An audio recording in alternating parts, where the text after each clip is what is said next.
machine and screening the calls. Yeah. You know, because it's crazy. You know, so yeah, that's a part of it. Yeah. Give us a question. In other areas, I saw that they had people walking down the street in the hood. In my area, people, you live here. Young folks. You live here. I mean, they going door to door. They got a census going on. Yeah. Unofficial. This is during the recent time. That's what I'm saying. What's going on? There you go. That's what it's all about the draft. It's all about the draft. I done passed out enough resumes in this racist town to fill up this whole room. I've actually given out enough resumes to fill up this whole room, and I may have had 3 return phone calls. This man, you talking about tracing back your ancestries, if you from any little small town in Alabama or Georgia, he can get on the telephone and do it in 20 minutes and know how your family tree was and your bloodline, whether you were rebels, whether you were field niggas. Very interesting. We talking about trying to find out where we come from. He can do it in 15 minutes. And he can also put a mark on you where you can't get work nowhere. This is one of the most demonistic towns I've ever seen in my life when it comes to how he play ball. And we still stuck on that. We must, in that case, you gotta, there needs to be a study on what type of black person came here and what type of contributions or something, both spiritually and economically or whatever. Because we know Motown, Detroit, third world country. But when I go to Detroit, the lectures are always, anytime you see Detroit on my lecture, get it, because it's always off the chain, because there's a certain energy and a certain type of black person.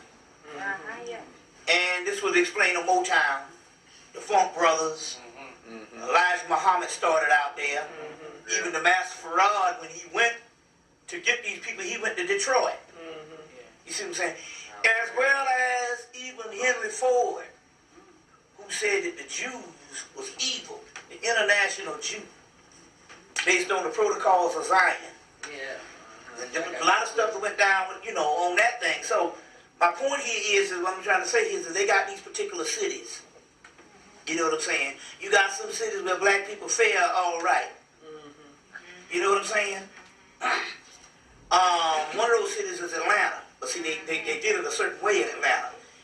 Atlanta is not an industrial town. Most of the people are not native. You go to Philadelphia and you'll see a lot of people from Philadelphia have been there. They've been native. You see what I'm saying? So you know, the people in Atlanta are not native. So this means that this is a sterile type of environment that they can get these people at a certain upper mobile level. Because there's not as much grassroots level, because it's a city where people commute in. So when you see these cities where they fare better and stuff like that, it's a certain connection. And usually the people who probably catch the most hell is the ones where they have the city of industry.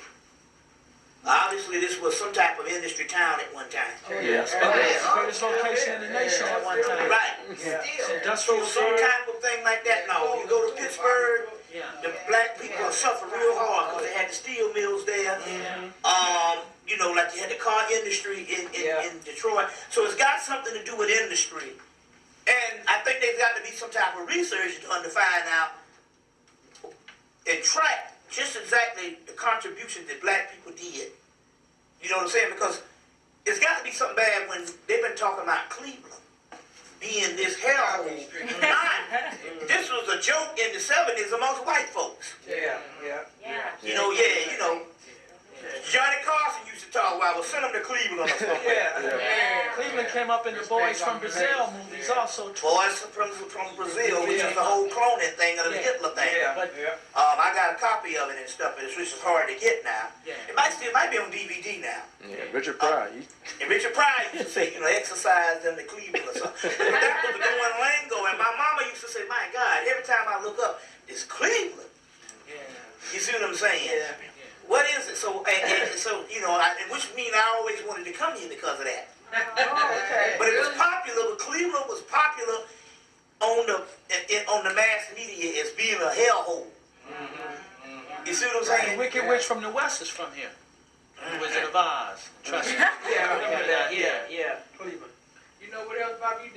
deregulation of the gas, and I've been with them for 18 years. And I was there when it was one company.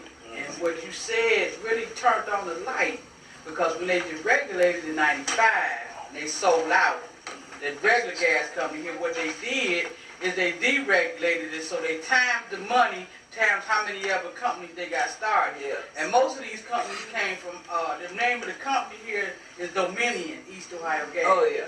Okay, so what they're doing is they dominated Dominion, they dominated the gas industry, but they had to do the deregulation because they had over half this city off at that particular winter. Yeah. You know what I mean? And I was dealing with that, you know, saying how we was wishing so hard, you know, because there was a lot of changes. And even now, it's a certain particular energy that you got to produce to stay there. Yeah, it's amazing. I mean, and on the flip side of everything bad, you got a great, you know, help. Paul Newman is from Shaker Heights. Yeah. So on the flip side, Holly Berry. you see of that, you see what I'm saying? We could do a roll call. Yeah. You know, we got a bunch of black folks here that was bad. Some of the baddest black men ever been in America come out. The writers, Superfly, Carter Stokes, They got Lanston Hughes. All the entertainers came through here over the years. So they had to cut us down. And not only just here, but other parts of Ohio. Yeah. Cincinnati. Like Bootsy Collins in Cincinnati and Roger Troutman in Zap. Yeah, so you got to look at that type of thing. And so they look and they always can tell when a certain amount of talent is coming. And that's exactly where they go. You see, now the South, they had a lot of talent coming from the South, but the South was always in bondage.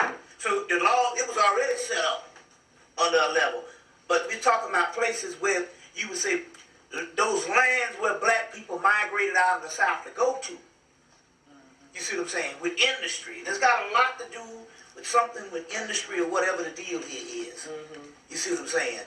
Or whatever it is on whether, you know, black people fare a certain way, you know. So it's just, like take for instance, I'm from South Carolina, and the South Carolina got more blacks than any other state.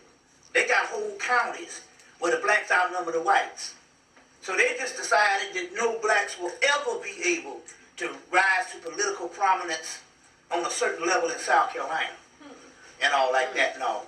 And they also understood, but I'll tell you another thing also.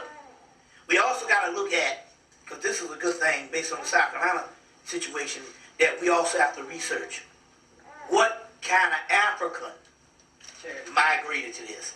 Like take for instance in South Carolina, half of the brothers from the Congo, half of black people from the Congo came. You got the Sea Islands in South Carolina, and the Geechee and the Gullah, which is got and the only form of magic, because the voodoo, you got in New Orleans, but that comes up through Haiti. But the form of magic, the only form of magic that was actually based on the African juju in this country, basically is the roots out of South Carolina. You know, in that particular aspect. So you got to find out what kind of African. Like take for instance, take for instance, like give you another example. In this town I'm from, Mullins, it's a painting place. It's a strange town, and everybody there has a certain sense of humor. It's almost like you couldn't even live in the town if you couldn't make a person laugh. And my mother would come in and have you dying.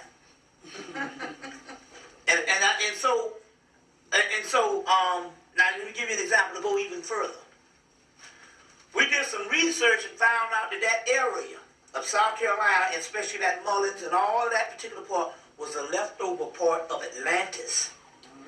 See, if you go by, this is another thing. So the white boy knows all of this. Now, if you go by, if this was all one landmass at one time, and it broke off, then the piece that broke off, whether it's over here, it still had to be a part of the mainland, and it had to be a part of Atlantis. Now, when I first heard this guy, a British occult scholar, Kenneth Grant, out of England, that said that Haiti, he mentioned in one of his books that Haiti was a leftover part of Atlantis. And I heard that, and then later on in 2001, they came up with this thing that Cuba was a leftover part of Atlanta, and it starts coming into play on why they would never put Cuba under sanctions all these years. But yet, they never put the Soviet Union under sanctions. You see what I'm saying? So, we also got to understand that these people are not only mapping out what kind of Africans or what kind of indigenous Native Americans, because we don't want to get out of this African thing as it being the root of everything, because it's not. But what kind of ancient land this was? You see what I'm saying? What is the Native American connection in Cleveland in relationship to black folks here? And why, and do they have certain amount of, like I say, certain amount of mounds, Native American mounds, Native American sites?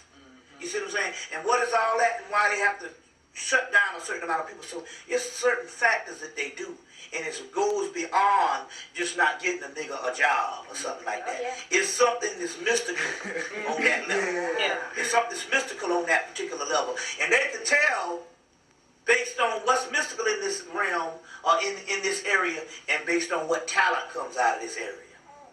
You see what I'm saying? What talent comes out of this area. And then what you have to do is you have to track and say, well, let's see what is the biggest star, sports or whatever, to ever come out of Ohio, period. You see what I'm saying? And then you can track and see whether this white boy, and it's like Elijah Muhammad used to say, they study us when we sleeping. That's true. So true. That's right. Always said that. Jesse Owens came out of here and Hitler. And you know I was getting ready to say, the Spirit said Jesse Owens. Right. Right. Now Jesse Owens is considered one of the first superstars of our race. Yeah. Jack Johnson, Jesse Owens. You see what I'm saying? These are some of the first ones. So they can track that and say, hey, you never let them forget. You see what I'm saying? That whole thing. And, embarrass Hitler, which is embarrassing the United States, because all that is nothing but a family fight. Because he was calling in. You see, all of that, right. So you got to look at all of these things and factors, I have a question about just about finances with us and people who owe us, and it came to mind when you told me about you were from South Carolina. Right. My great aunt out of Texas, I went and visited her, and she showed me a picture of the first slave who was in our family that started my great grandfather's side. She was a woman from Jamaica, and they said that the family was real wealthy. And she was a young lady, about 14 to 15, and somehow she was kidnapped over here. But the point is that she was brought to North Carolina, and the man who, the slave owner, was a Frenchman, and his name was, I think his first name was Prince. And he had children, with her and the other slave women. But his last name was Durham, and the name of Durham, North Carolina comes from him. But he changed all of my maiden name and all the families. He changed our last name to Dura, because my great-grandmother had the whole history, so that we wouldn't be able to inherit any of his wealth. But I just wonder if there's a way that we can still track it, because... You can. I mean, history is history. You can trace it. That's no, even the name change. You know what I'm saying? I mean, if these people did exist, it's just like when I went to Cleveland. When I first went to Cleveland, not Cleveland, but Denver. I first went to Denver, I said, well, there's something about this town, because it's only 4% black, in the middle of nowhere. And I said, I'm going to learn something about this. Spirit said, you're going to learn something about this before you leave. And come to find out, Denver was started by a black man. By the time, some brother came and gave the whole history at the lecture. And then we have this Denver airport out there with all this mysterious, crazy looking stuff on it, and occult type stuff. So you can trace that, trace that stuff,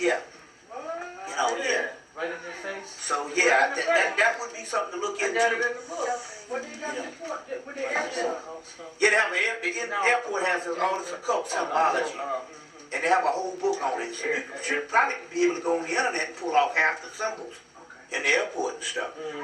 Which was interesting, because when I was out there, it was literally 1 month after the 9/11 thing in 2001. And they had something like 50-something to 60 Africans working in the whole homeland, checking the bags in the Homeland Security thing. And I said, this is strange. I said, this is very, very strange. And I said that for the simple fact is, I said, these can't be students because these are the older Africans in their 40s, some in their 50s. And so they had imported these particular people in. And they're real big in Atlanta, dividing up the whole cab thing. It's either the Ethiopians got one part of the cab or the Nigerians. And you would say, well, that's all good, but then again, on the other hand, what's happening is this. Now, Bill Cooper, before they killed him, said that in order for somebody to go under martial law, it will not be the soldiers, just the regular soldiers in America. You be too reluctant to put your mama under martial law, because you have an allegiance and an alliance to your family than you do the military, black or white. So they said for the whites, because they didn't consider the black, but he said basically they was going to get Russian soldiers, because they don't have an allegiance, they don't know the people over here, they just do. So this whole UN thing was a international way for martial law. These UN soldiers. And what you do, you deploy the other soldiers out. You know, half of them in Afghanistan, the other half is in Iraq, and soon they're going to be in Iran. You see what I'm saying? Or whatever, maybe Liberia. So most of the people that's occupying the base is Russians. Now it's interesting here because there's a friend named TJ that last week I went and did a lecture with him, Black Mental Illness. And he was he flies out to Vegas a lot. He was in Vegas back, I think it was in September or August. And he saw all these people, and he said, they were speaking Russian. And so he said when he was in the bathroom, there was a guy, and then he went up to the guy and said, "You Russian?" He said, "Yeah." He said, why are you here? He said, "We're here for the insurgents," which is insurgents is uprising. So they got the Russian soldiers that will take over and be able to will execute martial law because they don't have an alliance on an alliance to the people that they're trying to lock down. The other one you gotta watch out for, it will be the Africans. Now this is the way it is. I told the people in 1998, because we don't understand, the Africans that they're allowed to come out of the country are not African. They are British, Arab, French, or whatever people who colonize. And they got that type of mind mentality, and they have been trained since grade school to despise us. You see, so they have no problem. So when I saw this group of Africans doing the whole Homeland Security, you see, I knew something was going on. You see, so we got this is the way they do when it comes to the war. It's no different than the Indian scouts that used to hunt down the other. You see, and that's more devastating, psychological, to get somebody of your same race to be a policeman over here. Right. Well, you know what? I want to say one thing. That I have that information. You go on the internet, you can get it because it's color coded. They're going to have for martial law, it's already in place. People from other countries that do not understand English, they're going to be the gatekeeper. They have the red line, the blue line, they color code. You can go right into the internet. There's a website called something like Countdown to Martial Law. These white folks is tracking this thing too, because they know that they have sacrificed America and the white, in order to contain us, the Messianic group, they had to sacrifice all the white folks in America that is not a part of those 5,000 elite. You see what I'm saying? 5,000 elite. White, other people. And they feel that they have Europe. They don't need the people over here. Like, take for instance, I said a long time ago, if you look at the history of Europe, they didn't mix. The Russians didn't sleep with the British. The Germans didn't sleep with the Irish. But over here, if you white, you might have everything in your family. They didn't mix like that. Now, for some reason, they're all mutants to me, but that's not hybrids.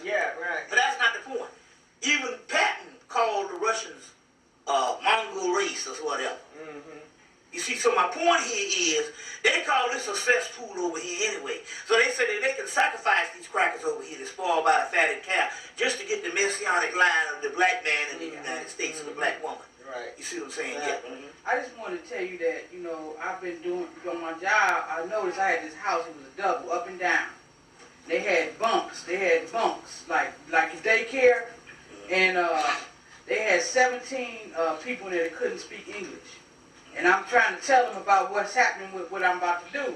They had to get on the phone and talk to somebody. There's 2 houses that I seen like that, and it's down in the Fleet area. That they Russian. They can't speak a bit of English, and they had to get an interpreter.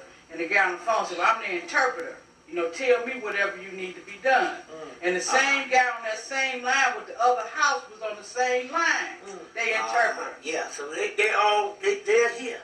And it's and my point here is, if they was begging to bring more soldiers and deploying more soldiers, well, who are occupying the bases over here? That's right.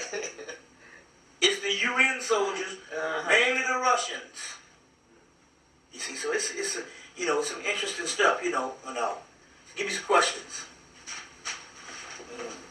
I have a question. Yeah. Excuse me. And it may be inappropriate because they said that everybody talked about it yesterday as far as the election and things like that, Yeah. but I didn't get to come. And my question was is that I just got sick out of my mind hearing on the radio and the TV and everywhere all the celebrities and just how they was just so emphatic about this election. And I said to myself that I was always taught from a little girl that the vote of the people didn't matter, you know, Right. that it was the electoral college. They teach it Yeah. openly, you know, in Yeah. grade school. So I said to myself, if these are all these, you know, professionals and, you know, how is it that, you know, they don't know this and why are they still promoting? Well, number one, it was basically, I talked about this last night. They went to Russell Simmons and Puff Daddy and other celebrities like that, Drew Barrymore, black and white, and they got all these people to vote, the young people voter turnout, and they got the biggest voter turnout in the history of the country. That's right. Of a certain age demographic. So, when it come to pass, basically what it was is the whole thing was to get, it was a mass registration for the draft. And that's the way it was able to do it. They registered people for the draft by registering them to vote. Because although they had it all set up that they wanted to do the draft, they had this big problem. They haven't been able to take an accurate count of black people since 1980.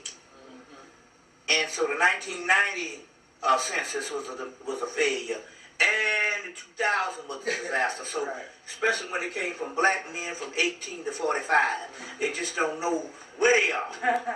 So as a result, they registered to vote. They registered all these people to vote, and that was basically to sign them up for the draft. You see what I'm saying? To sign up for the draft. And so when they go down and all, they got a full-fledged group of people. Because they registered them on the college campuses. They registered them on, and not only that, this was the first time ever they registered felons. Now, you're supposed to be a felon, you should be able to, wasn't supposed to be able to vote. They registered felons and stuff because they got all them. One of the other keys here is that they've already stepped to the people in the prison and told them that if you got 40, 50 years, get your ass in Iraq on the front line. And they say, as a matter of fact, some of the prisoners have already shipped out. You see what I'm saying? Yeah. Well, if I got 40 years, I still figure that's a good deal. I get over there. You might survive. Yeah, might survive, whatever. Or even if I don't want to just make it across the